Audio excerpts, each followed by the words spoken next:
Adlaw nga Huwebes karon mga kaigsuunan, petsa 31 sa bulan sa Marso tuig 2022.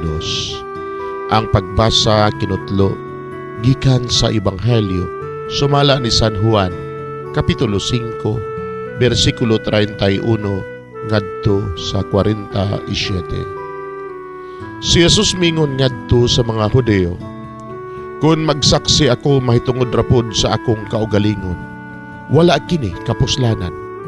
Apan may lain nga nagsaksi mahitungod kanako, ug nasayod ako nga tinuod ang iyang gisulti bahin kanako. Gipadala ninyo ang inyong mga sinugo ngadto kang Juan, ug misaksi siya mahitungod sa kamatuoran. Hinuon wala ako magkinahanglan sa pagsaksi sa tao. Gisulti ko lamang kini aron kamo maluwas." Si Juan sama sa suga nga nagsiga og nagdanag og gikalipay ninyo ang pagpahimulos sa makadiyot sa iyang kahayag. Apan may nagsaksi mahitungod kanako nga labaw pa sa gibuhat ni Juan.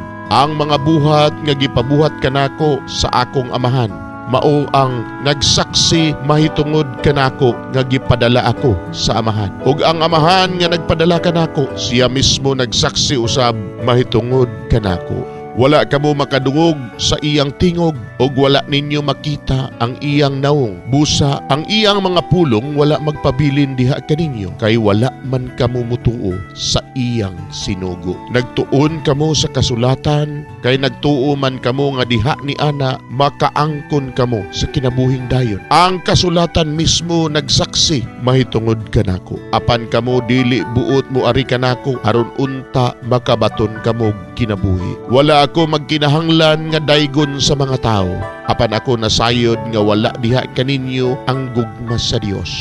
Mianhi ako sa ngalan sa akong amahan, apan wala ako ninyo dawata. Apan kun may muanhi sa iya lamang kaugalingong ngalan, dawaton hinuon ninyo. Gusto kamo nga daygon sa inyong isig katao, apan wala kamo maninguha nga daygon sa bugtong Dios.